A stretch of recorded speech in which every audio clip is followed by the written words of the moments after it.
오늘이 무슨 날입니까? 무슨 날인지는 알고 오셨겠죠. 부활절입니다. 부활절은 우리 예수님께서 다시 사셨다는 거죠. 부활하셨다는 겁니다.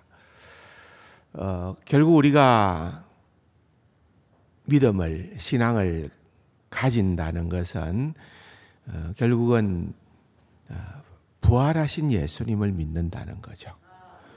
예수님이 부활하셨다는 사실을 믿는 것입니다. 이것을 믿지 않고 예수를 믿는 길은 불가능하죠. 우리가 예수님을 믿는다고 그렇게 하면서 부활의 주님을 내가 믿지 않고 내가 예수를 믿는다라고 하는 것은 그건 허당이다 그 말인 거예요. 그건 가짜고 그것은 엉터리라는 것입니다. 그런데 문제는 무엇에 있는가 하면은 예수님이 부활하셨다라는 것이 도대체 내게 어떤 의미가 있느냐, 그죠? 예수님의 부활하심이 도대체 내게 어떤 의미가 있느냐는 것입니다. 생각해 보면은 우리가 성탄절에 서로 나누는 인사는 보통 뭐라고 그럽니까? 메리 크리스마스, 제일 아주 흔히 많이 사용하는 인사입니다. 그런데 생각해 보면은 딱 이 부활절 때는 여러분 뭐라고 인사를 하죠? 옆에 계신 분들하고 한번 인사를 나눠 보십시오. 뭐 하시기는 했는데 제 귀에는 안 들려요. 뭐라고 하셨나요? 예수님이 부활하셨습니다. 초대교회 때는 진짜 그랬대요. 주님이 부활하셨습니다. He's risen. 영어로 말하면은 그러면은 상대방이 어떻게 반응을 보이는가 하면은 He's risen indeed라고 했어요. indeed라는 말은 참으로 그 말이에요. 주께서 부활했습니다 하면은 반응은 다른 마주보는 사람의 반응은 맞습니다. 참으로 주님은 부활하셨습니다. 그렇게 반응을 했대요. 두 분이서 그렇게 한번 인사해 보십시오. 이제 시작.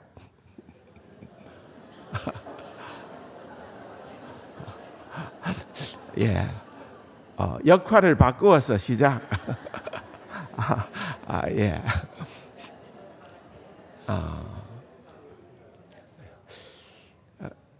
이게 초대교회 때에 했던 인사래요.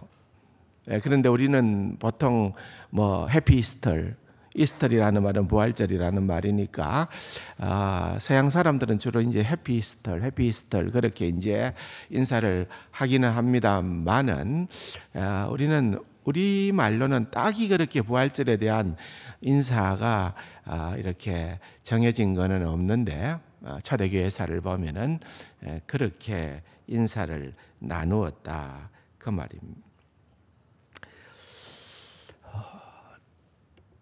내가 딴 때는 교회를 안 가도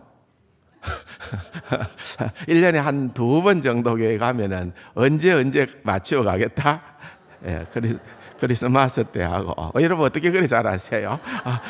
부활절 때 하고 나는 교회 가겠다. 이제 이런 사람들이 뭐 동서양을 막론하고 있습니다. 그러니까 이제 어쨌든 뭔가 좀 다르다는 거죠. 특별한 날이라는 것에 대한 생각은 갖고 있지만은 근데 우리가 진짜 알아야 되는 것은 주님께서 우리가 그 내용으로 들어가서 죽음의 권세를 이기시고 3일 만에 부활하셨다라는 것이 내게 의미가 얼마나 있느냐는 거예요. 얼마나 중요한 의미로 나에게 새겨지느냐. 지금도 오늘도 마찬가지예요. 이 부활의 의미가, 주님이 부활하셨다는 것이 도대체 내게 얼마나 중요한 의미로 자리매김을 하고 있느냐 하는 것을 한번 생각해야 되는 거예요. 그냥 예수 믿었는데 이 땅 위에서 남들보다 좀 비교적 좀 고생 덜 하고, 남들보다 조금 더 잘 살고, 남들보다 좀 더 건강하고, 뭐 장래는 내가 죽고 난 그 뒤에는 내가 알 게 없는데, 알 수 없는데 그거 신경 쓸 것 없고 이 땅에서, 이 세상에서 어떻게 살아야 되는 것이 중요하다라고만 생각하고 계신 것은 아닙니까? 부활의 신앙이라는 것, 부활 신앙이 진짜 중요한 것이라고 하면은, 여러분, 우리가 예수 믿기 전과 예수 믿은 후, 예수를 믿는다는 건 결국은 부활의 주님을 믿는다는 거거든요. 그러면은 주의 부활하심을 우리가 믿는 것, 믿기 전과 믿고 난 다음에는 뭔가 달라져야 된다는 거, 달라져야 되는 거. 뭔가 큰 어떤 우리의 삶의 전환점이 되어야 된다는 거죠. 관점이 큰 차이를 일으켜야 된다는 것입니다.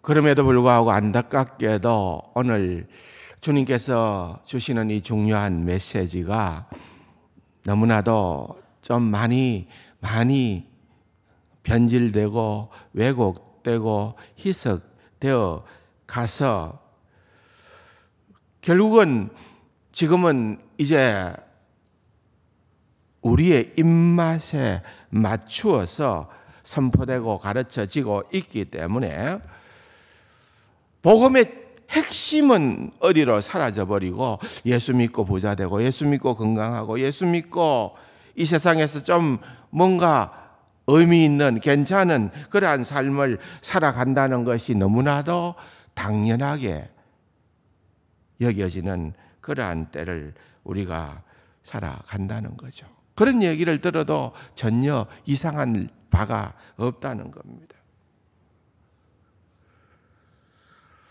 여러분, 진짜 이건 중요한 거예요. 이 땅에서의 삶이 중요하지 않다는 말이 아니라, 여러분, 정말 이 세상의 삶도 중요하지만은 그 중요함과 비교할 수 없을 정도로 여러분, 우리의 다음이 중요하다는 것입니다. 말하자면은 우리에게는 내 인생이 중요한 만큼이나 우리에게는 하나님의 나라가 중요하고, 내 뜻이 중요한 것 이상으로 하나님의 뜻이 중요하고, 내 자존심과 내 이름을 이 세상에서 내고 살아가는 것과 비교할 수 없을 정도로 하나님의 이름이 중요하다는 것입니다. 그렇게 여러분 제대로 부활신앙을 갖게 되면은 우리의 관점이 그냥 단순하게 생각으로만 머무르는 그런 것이 아니라 진짜 우리의 말과 행동을 변혁시켜가는, 변화시켜서 다른 삶으로 살아갈 수 있도록 해 준다는 것입니다.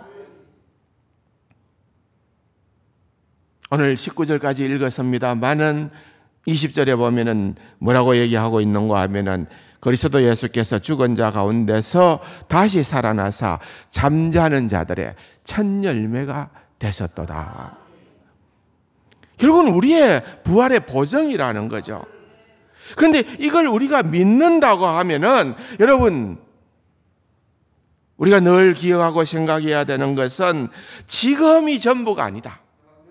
지금이 전부가 아니고 진짜가 온다는 거예요. 지금이 진짜가 아니라는 거예요. 진짜 맞아요.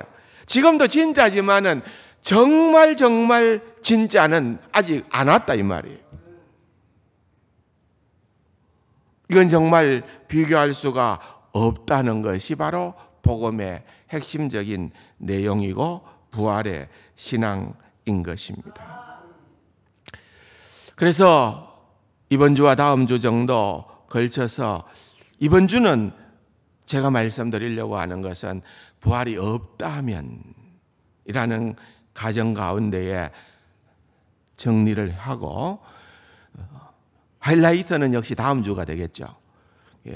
부활을 믿는 신앙은 우리가 어떤 삶을 살아야 될까? 어떤 소망을 가지고 살아야 될 것인가는 제가 꼭꼭 접었다가 다음 주일날 말씀 드리려고 생각을 하는 겁니다. 사실 여러분, 오늘이 부활절이기는 하지만은 1년에 한 차례씩 찾아오는 부활절이기는 하지만은, 그래서 우리가 부활에 대한 생각을 더 깊이 하고 거기에 관련된 찬송도 하고 그렇게 하기는 하지만은, 성경에 부활절을 지키라는 말이 있나요? 없어요. 성경은 오히려 우리에게, 또 기독교 역사는 초대교회사를 보면은 부활절에 큰 비중을 두었다기보다는 1년 52주 매주일이 주님의 부활을 기념하는 날이었어요. 그래서 우리는 매주가 사실은 주님의 부활을 기념하는 주의 날, 주일이라는 그런 의미가 담겨 있지만은, 그래도 우리가 절기적으로 부활절이기 때문에 이 부활의 큰 의미가 더욱더 풍성하게 좀 느껴지는 그런 시간이 되면 좋겠다 생각을 하는 것입니다. 살다 보면은 여러분 참 어려운 일들이 많이 있죠. 한치 앞도 알 수 없는 그런 일들이 일어나는 것을 보게 됩니다. 어제 아침은 제가 초경장을 역임하고 은퇴한 우리 사순교회 박 목사님과 잠깐 오랜만에 만나서 대화도 나누고 그렇게 식사를 좀 했습니다만은, 최근에 목사님이 한 달이 넘도록 계속 서울의 병원에만 있었어요. 왜냐하면은 사모님이 건강이 너무 안 좋아가지고, 지금도 이제 병원에 입원해서 주일이 지나면은 이제 마침내 이제 암 수술을 해야 되는 그런 입장인데, 한 달 넘도록 계속 서울의 병원에 같이 간병을 하다가 이제 오늘 부활절날 동업지역 연합예배 설교가 있어서 그렇게 내려온다 해서 어제 만났습니다. 사모님이 몸이 좀 불편하기도 하고 그랬지만은, 여러분 이제 어떻게 가서 검사를 해보고 마침내 서울까지 가서 해보니까 암 말기가 되어버렸어요. 그러니까 이게 수술을 하는 것이 맞는지 안 하는 것이 맞는지, 하면은 어떻게 해야 되는 것인지 너무 고민이 되는 그런 상황 가운데 계신 거예요. 게다가 이제 수술을 하게 됐었다는데, 그래도 앞이 어떻게 될는지 모르는 거예요. 여러분, 우리 인생이 그렇습니다. 내가 살아보니까 계획대로 되던가요? 우리가 인생에 그렇게 호락호락하지 않다는 사실을 깨닫는 데는 우리가 한 100년 정도 살아봐야만 알까요? 그렇지 않잖아요. 인생을 어느 정도만 살아도 우리는 우리의 인생이 유난히 쉽지 않다는 것을 발견하게 된다는 것입니다. 그럴 때마다 우리가 어떤 생각을 합니까? 하나님이 살아계신다면, 하나님이 지금 이 순간에 이 자리에 나와 함께 계셨더라면, 우리는 힘든 순간마다 때로는 그러한 생각들을 하게 되죠. 여러분, 서양의 철학자 가운데 키에로케고르라고 하는 사람은 진짜 우리를 고통스럽게 하는 것은 죽음이 아니라 뭐라고 얘기했다고요? 예? 죽음에 이르는 병이라는 책을 내었잖아요. 뭐예요? 대답 안 하실래요? 절망이라 했어요. 절망이 죽음에 이르는 병이라 그랬습니다. 그가 말하기를, 절망은 죽음과 싸우면서도 죽을 수 없는, 죽을 병에 사로잡힌 자의 상태와 비슷하다. 죽음이 희망이 될 정도로 위험이 클 때, 무슨 말입니까? 보세요. 죽음이 희망이 될 정도로 우리의 삶에 위험이 크다고 말이에요. 클 때, 그 죽음조차도 죽는다는 것조차도, 그 죽는다는 희망조차도 없을 때, 그런 상태가 절망이다. 그러니까 여러분, 사람이 왜 자살하는가 하면은 자살하는 게 나의 유일한 희망이다 생각하니까 자살한다 그 말이에요. 사람들이 왜 자살하느냐? 다른 돌파구가 없고 그렇게 간다는 거예요. 그것이 희망이라는 거예요. 그런데 그렇게 자살하는 것, 그 죽음조차도 희망일 수가 없다고 느끼는 그 상태가 바로 절망이다. 굉장히 비극적인 얘기를 하는 거죠.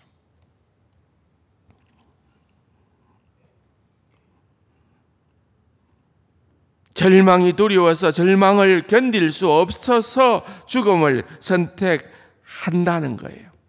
그래서 인간에게 있어서 진짜 두려운 것은 사실은 죽음이라기보다는 절망이라는 거예요.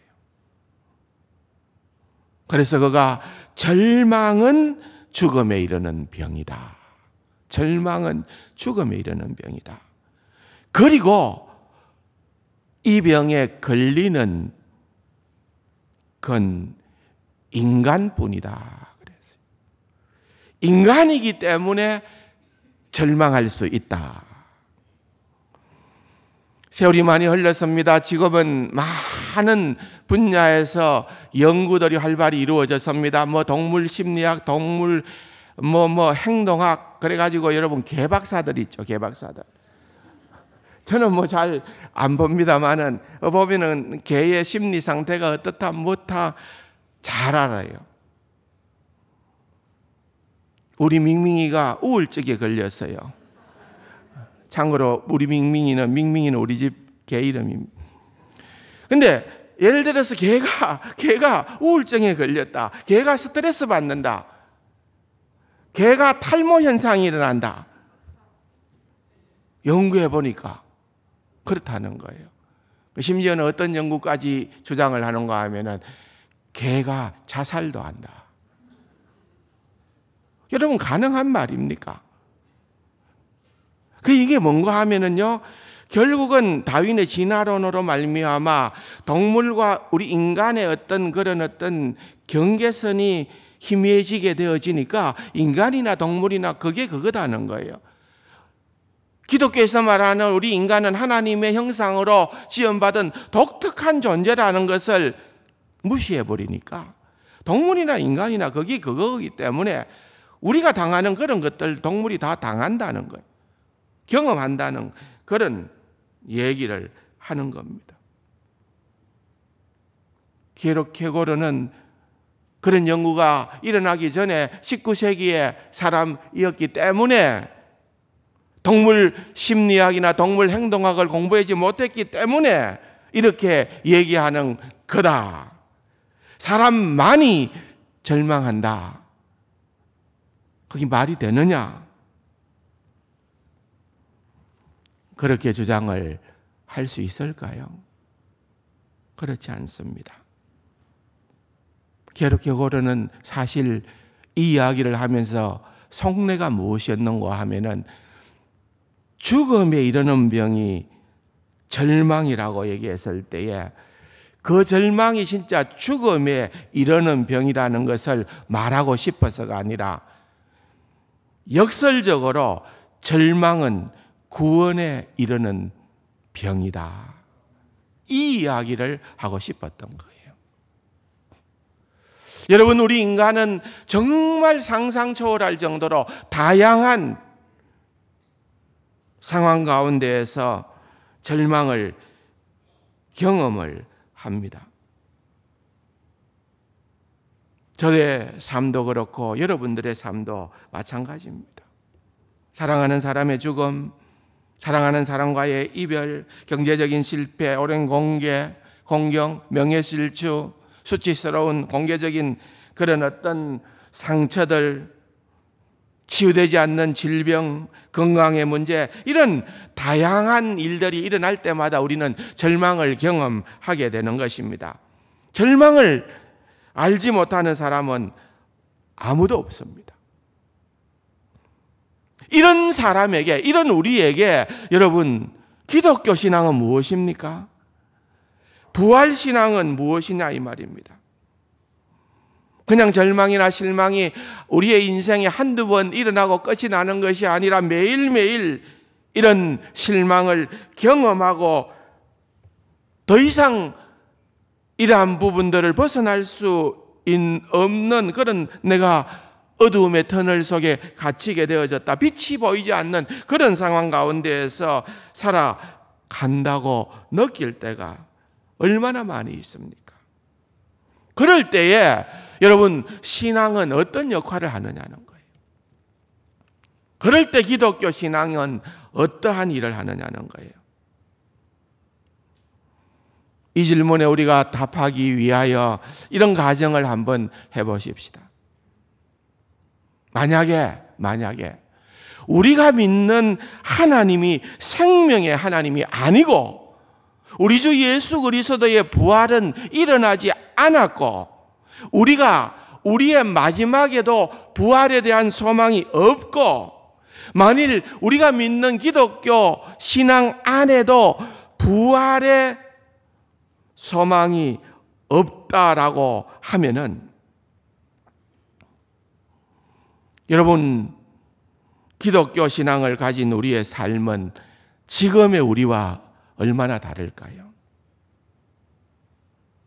여러분들이 예수를 믿는다고 할 때 여러분들이 예수를 믿는 삶 속에 바로 이러한 내용들, 하나님은 생명의 주가 아니고 예수 그리스도는 부활하지도 않았고 우리들은 부활하지 않을 것이며 부활이라고 하는 것은 기독교 우리의 신앙의 내용에 존재하지 않는다. 부활을 다 빼버린다고 하면은 여러분, 우리의 삶은 어떻게 되느냐는 거예요.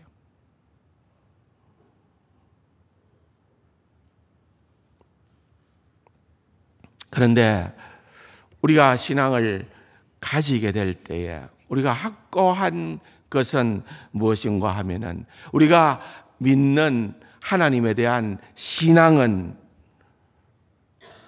우리의 삶을 바꾼다는 것입니다. 우리의 삶을 바꾼다는 거예요. 우리의 삶을 바꿀 수 없다면은 그것은 진짜 신앙이 아니라는 거예요. 그냥 우리가 머리로만 이해하고 지적인 동의만 하고 마음에만 와서 느껴지는 것으로 머물러 있다고 하면은 절대로 아니라는 겁니다. 저와 여러분이 참되신 하나님을 믿고 그 하나님이 성경에 계시된 하나님임을 믿고 또한 성경에서 말씀하신 바와 같이 예수 그리스도께서 물론 다른 많은 내용들도 있겠지만 예수 그리스도께서 부활하신 것과 또한 우리의 부활의 보증이 되신다는 것을 우리가 믿는다면은 우리의 삶은 바뀌게끔 되어 있다는 겁니다. 부활을 의식하지 않고 부활이 없다고도 얼마든지 생각하고 신앙생활을 하는 것하고 나는 부활신앙이 분명하다라고 하는 그러한 믿음으로 신앙생활을 하는 것하고 그 삶에 아무런 차이점을 발견할 수 없다라고 하면은 그 이상한 거죠. 그죠? 그렇지 않습니까?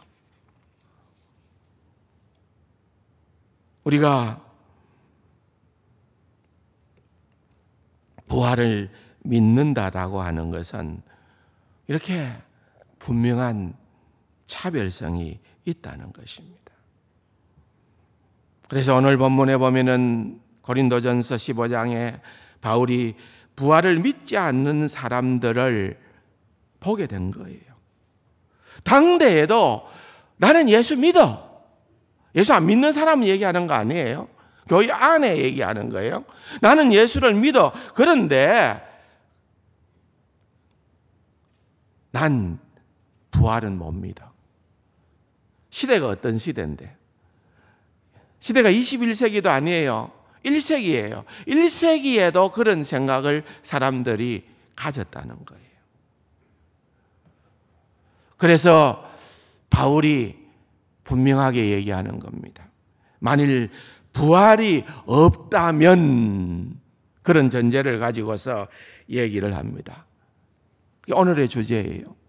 부활이 없다면, 이 전제, 이 가정입니다.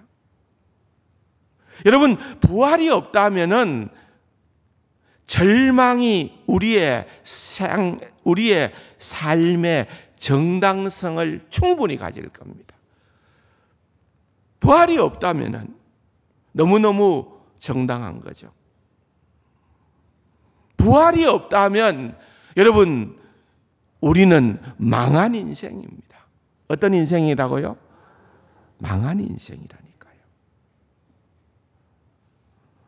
오늘 13절에 보면은 만일 죽은 자의 부활이 없으면 그리스도도 다시 살아나지 못하으리라 그랬습니다. 죽은 자가 부활한다는 이 사실, 이 부활이라는 자체가 존재하지 않는다면은 그리스도께서 다시 살아나시는 것도 있을 수 없는 일이라고 바울은 얘기하는 거예요. 16절, 만일 죽은 자가 다시 살아나는 일이 없으면 그리스도도 다시 살아나신 일이 없었을 터요. 또 반복하는 거죠. 부활이라는 게 존재하지 않는다고 하면은 그리스도의 부활이 어떻게 있어요? 다시 말하면은 부활은 반드시 있다고 말이에요. 너희들이 의심하지 마라. 부활은 반드시 존재한다 그 말이에요. 그래서 부활이 없다면은 그리스도의 부활도 없겠지만은 또한 그리스도의 부활이 없다면 14절에 그리스도께서 만일 다시 살아나지 못하셨으면 우리가 전파하는 것도 없것이요 너희 믿음도 없것이다. 여러분, 우리가 전파하는 것, 바울 사도가 복음을 전하고 그렇게 고난을 당하며 복음을 전하는 이 모든 것들이 다 헛된 것이 될 것이고 너희들이 믿는다고 하는, 여러분 우리가 오늘도 신앙 고백했죠. 내가 믿사오며 내가 믿습니다 라고 하는 우리의 믿음도 헛것이라고 말하는 거죠. 17절에도 보십시오. 그리스도께서 다시 살아나신 일이 없으면 너희 믿음도 헛되고 너희가 여전히 죄 가운데 있을 것이요. 믿음도 헛되고 죄 가운데 있게 된다는 거죠. 15절, 또 우리가 하나님의 거짓 증인으로 발견되리니, 거짓 증인이라는 말이에요. 완전히 이것은 사기꾼이라는 말이에요. 우리가 복음을 전가하는 것, 우리의 증인되는 삶, 전파되는 그 모든 것들이 그냥 사기꾼으로 하게 된다는 거예요. 17절에 말한 대로 우리는 여전히 죄 가운데 있게 될 거라 그 말입니다.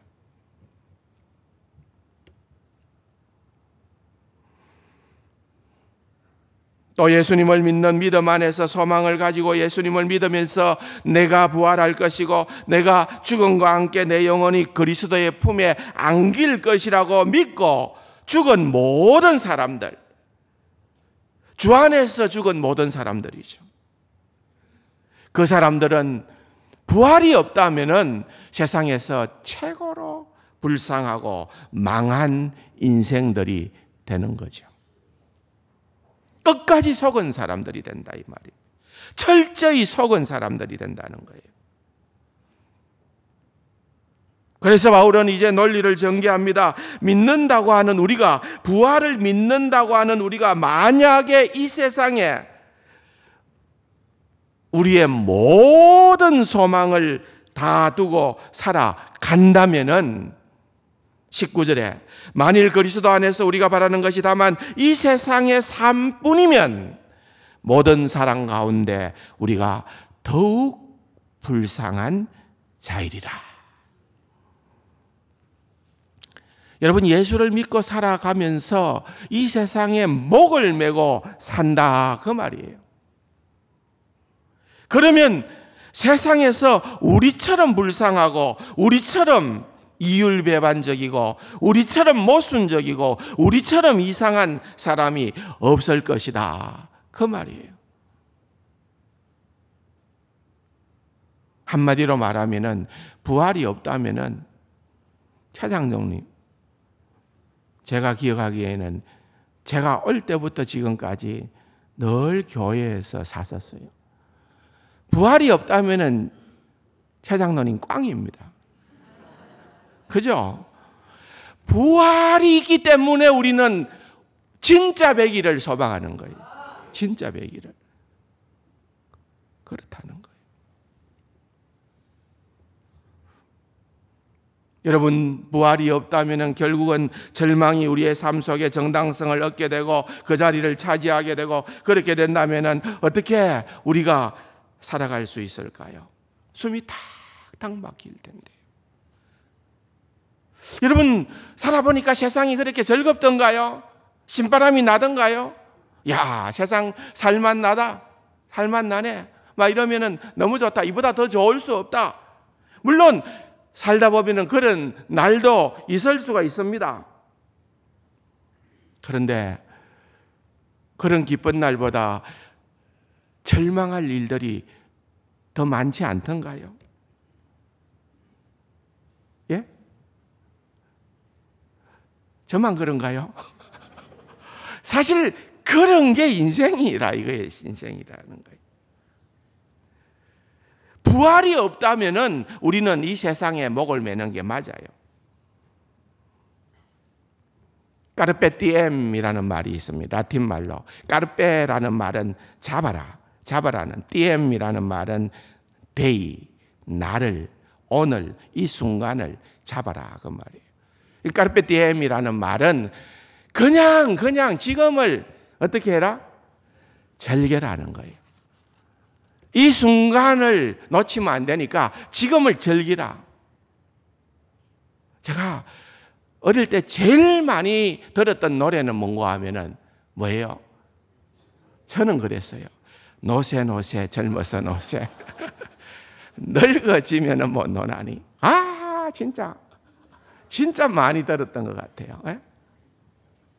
그때 뭐 그래, 내가 생각하니까 어른들 별로 재미있는 거 같지도 않던데 그래 논다고 애를 쓰더라고요. 노세 노세 젊어서 노세. 화무는 11홍이요 달도 차면 기운하니. 야, 우리 뭐 매년 벚꽃 보잖아요. 예. 꽃이 피어도 그 붉은 빛이 열흘을 못 넘긴다 하는데 우리 벚꽃 보면은 그렇잖아요. 예. 활짝 핀 것 같은데 그냥 진다는 거예요. 달도 차면 기운하니. 인생의 정점에 올랐다 하는 그 순간에 그때부터 기울기 시작한다는 거예요. 이 몸이 늙기 전에 즐겨 놀아라. 여러분, 이명환의 건주가에 나오는 거, 이 말이에요. 이 뭔가 하면은 인생 무상, 세상사 무상, 그냥 힘이 있을 때, 그것도 내가 놀 수 있을 때, 그때 지금을 즐겨라. 까르페 디엠이나 노세 노세 젊어서 노세. 여러분, 이건요 부활을 모르는 사람들은 동서고금을 막론하고 이것은 인생 철학입니다. 여러분, 부활이 없다면 최후 심판도 없겠죠. 예, 이 땅이 다니까요. 사는 게 다예요. 죽음으로써 모든 것이 끝나고 죽음을 이길 수 있는 것은 존재하지 않습니다. 죽는 순간에 모든 것이 다 끝납니다. 죽는 순간까지만 가면 돼요. 죽음의 순간까지만 들키지 않으면 돼요. 그건 이기는 삶이에요. 왜? 죽고 나면 끝이니까. 부활이 없다면 그렇다는 거예요. 그러니까 모든 것이 가능한 거예요. 예. 들키지만 않으면 된다는 거예요. 도둑놈이 대통령이 되고자 하는 것도 그런 거예요. 따지고 보면. 여러분 안 그럴까요? 저는 그렇게 생각합니다. 그런데 여러분, 심판을, 부활의 날이 있고 우리에게는 심판의 날이 있다는 것을 알 때에는 삶이 달라질 수밖에 없습니다. 삶이 달라질 수. 그냥 개판으로 그렇게 살다 보면은 우리 인생이 정글이 되는 거예요. 이렇게 망가져도 이렇게 망가질 수 없는 그런 나라가 되었네.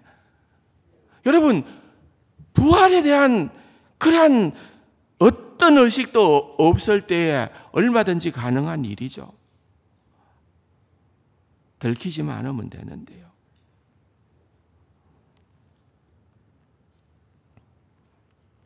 하나님께서 우리 인생에게 전도서 3장 1절에 보면은 영원을 사모하는 마음을 주셨다.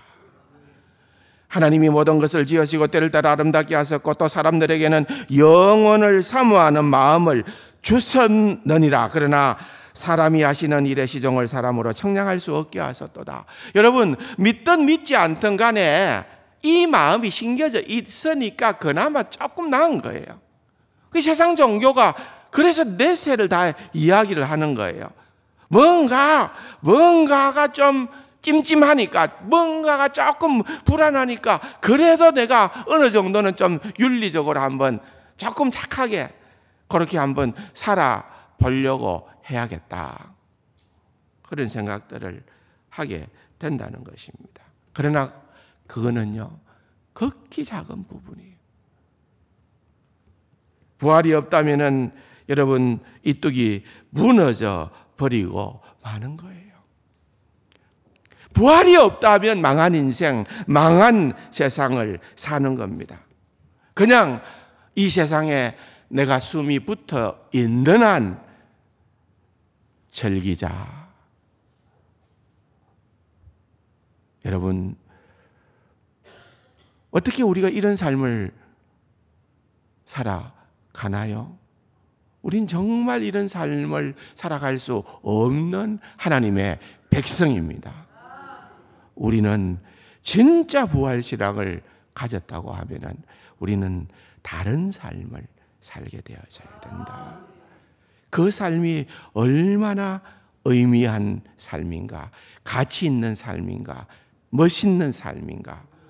여러분, 이것은 다음 주일날, 다음 주일날 여러분들에게 다시 한번 이 의미를 말씀을 드리겠는데, 오늘 이게 전제가 되지 않으면은 아무래도 이것을 얘기하기가 쉽지 않기에 부활이 없다면 고린도전서 15장의 앞부분을 먼저 다루었고 이제 다음 주일은 뒷부분을 좀 말씀을 드리려고 합니다. 기도하십시다. 부활절에 하나님 우리에게 주신 너무나도 삶의 귀한 근본과 기쁨과 기준을 붙들고 살아가는 귀하고 복된 우리 세간 가족들 다 되게 하여 주옵소서. 예수님의 이름으로 감사기도 드립니다. 아멘.